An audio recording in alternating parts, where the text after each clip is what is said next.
Have you ever died in a video game and it just felt wrong? Almost like the game itself was working against you? As if someone or something was pulling the strings? Well, you might not be imagining it. More and more players are noticing that modern matchmaking feels off. Your performance swings wildly from match to match, and not in a way that makes sense. Today, we're digging into a theory that's been spreading around the gaming community. It's backed by real patents, real companies, and has real consequences. But, fair warning, this is a conspiracy. Not everything you're about to hear is confirmed. Some of it is speculation, but some of it isn't. I'll walk you through what we know, what we suspect, and what it all might mean for the games that you play every day. So, what is this conspiracy actually about? It's called Engagement Optimized Matchmaking, or EOMM, that I'm going to say so I don't go insane. And no, this isn't just a fancy term for skill-based matchmaking. EOMM goes a lot deeper than that. It's not just about how good you are, it's about how the game can manipulate your experience to keep you playing for longer. And if even half the rumors are true about this could be a death sentence for some of the biggest games in the industry. So, how does it actually work? To explain that, we first need to look at the different ways a game can decide who you're matched against. I'm going to use chess to explain this because someone brought it up in one of my live streams and I think it's honestly the perfect analogy. So, let's break down what's really happening when you hit find match. First option we have is random matchmaking. In a pure random matchmaking system, I could be placed against anyone. It doesn't consider skill, balance, or connection strength.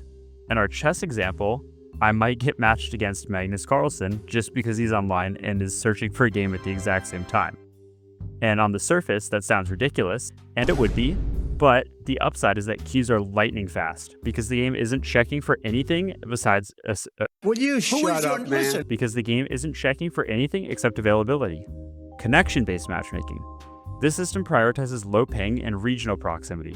It might take a little bit longer to find players, but the result is smooth, lag-free gameplay. In chess terms, I might still get paired with a grandmaster, but at least they're on the East Coast and every move feels instant. It still ignores skill, but the quality of play, technically speaking, is better. Skill-based matchmaking, or SBMM.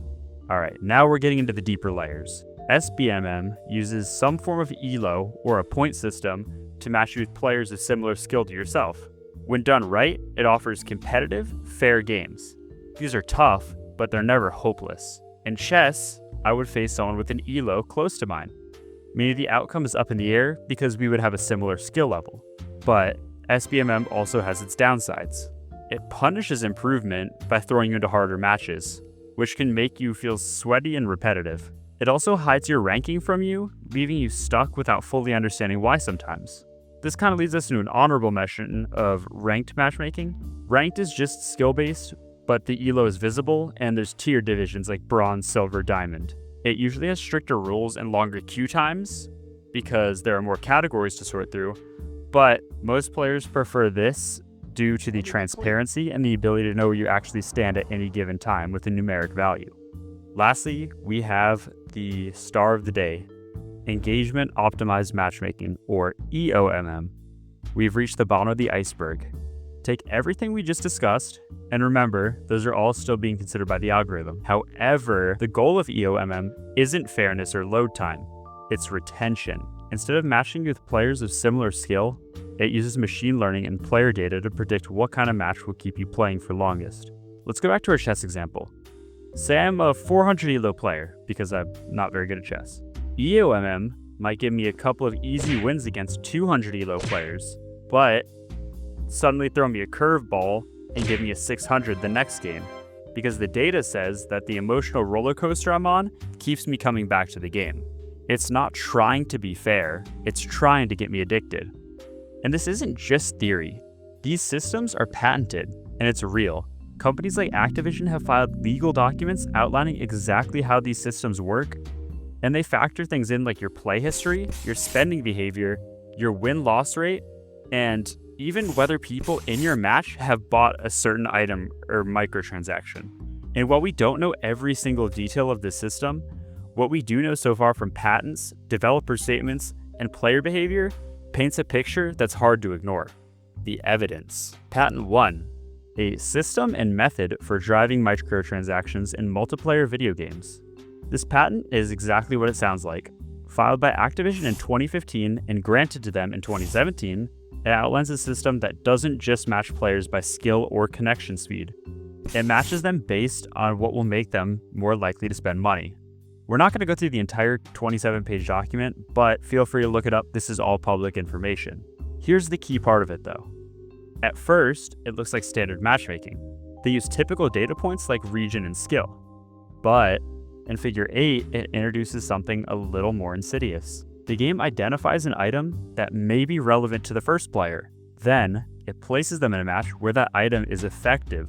In plain English, if a player is likely to spend money, the game can intentionally match them in a way that makes them want to buy something by utilizing players with a higher skill level.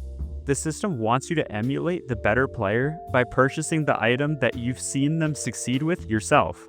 In other words, a junior player may wish to emulate the marquee player by obtaining weapons or other items used by the marquee player. This is straight from the patent. Patent 2, Dynamic Difficulty Adjustment. This one is from EA, and unlike the last one, this isn't even about matchmaking, it's about tweaking the actual game difficulty in real time to keep you playing. There's some very interesting quotes in this one that mirror the conspiracy a little too closely. The game retention prediction model may be applied to a user's activity data to determine an indication of the user's expected duration of gameplay. Based on that, the difficulty of the game may be automatically adjusted. And they threw in this gem. The longer a player plays a particular video game, the more likely they are to enjoy it. Because, yeah, sure, totally, that's definitely how that works. The real kicker though, this system is designed to be undetectable. They specifically say that obvious changes in difficulty can hurt player immersion, so the adjustments should be subtle and hidden. And lastly, we have the public statements made by Call of Duty. In early 2024, Call of Duty actually broke its silence on matchmaking and released a detailed blog post. They acknowledged the challenges of maintaining a fair player pool, especially how new or low-skill players quitting early can affect the matchmaking speed and game quality. They also explicitly deny that microtransactions influence matchmaking. Interesting, considering that Activision is the one that owns the patent we just talked about. But here's the more questionable part, at least in my opinion. There's a section here where they deny that matchmaking impacts in-game elements like hit registration, aim assist, or damage. And initially this sounds reassuring, but if you really think about it, it's also pretty evasive. Those are in-game mechanics, not matchmaking parameters. They wouldn't necessarily be influenced during the matchmaking process at all, but they could absolutely be tweaked in real time using a system like EA's that we just read about. To me, it feels like a very specific, narrow kind of denial, the kind that's written by a very expensive legal team. So, what do we make of all of this? Two of the biggest publishers in gaming have filed and received patents for systems that manipulate gameplay for engagement and spending. Public statements avoid the hardest questions, and the behavior in-game lines up just a little bit too well with what these systems describe. Whether it's hidden difficulty tweaks or an algorithm that wants your credit card, the end result is the same. You're being played by these systems. Now, we have some solid evidence that these developers are not only thinking of and exploring these systems in an abstract manner, but they are actively patenting and potentially developing these algorithms. However, it's still difficult to prove. Thousands of players have experienced some shady things on an anecdotal basis, and I'm going to share an experience I had just to add my own perspective to the mix. A couple months back, I was playing Call of Duty with my friends. I loaded in the game, everything was pretty normal in the pregame lobby, and when I get into the actual game, my running just does not feel right. It feels very slow. Just running side by side, I was probably about 50% of the normal speed that I should have been. Okay, it could be a glitch. I don't know exactly what caused it. I don't develop games, but it's just kind of strange because people have had similar issues where the movement just doesn't feel right. I've had games where the movement or the aiming just doesn't feel right. Each death that I had didn't reset this issue that I was having, but the very next game I was back to normal speed. And it's very hard to confirm if these are a real thing, if they're just glitches, but it's definitely something to consider. Also notable, some games are a lot more egregious with others with these strategies. I personally haven't played it, but Marvel Rivals has come under a lot of heat for their long win and lose streaks that a large portion of the player base has noticed. So, some games are less obvious about hiding this, or they might be more open to implementing these systems. So far, we've identified what these systems are and how they work. But now I want to talk about why this actually matters. When I hit the Q button, there's an unspoken agreement between me and the developers. I expect, to the best of their ability, to be placed in a fair match, one where I have agency to affect the outcome. But if the systems we've covered today become standard, this trust is broken. Games stop being about competition or improvement. They just become psychological loops that are designed to keep you hooked just enough not to quit, and just frustrated enough where you'll still spend. Everything gets engineered around retention metrics, not fun.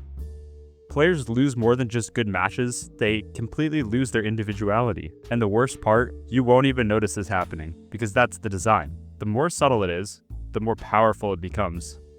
The more powerful it becomes, the more it infects and spreads throughout the entire industry. People hate being sold to and being influenced, so these systems hide it, hidden under the surface just enough for the fairness to feel real. And that's why this matters. Because if we don't question it, if we just accept this as the future of gaming, we'll keep getting manipulated one match at a time. So, what does this actually mean?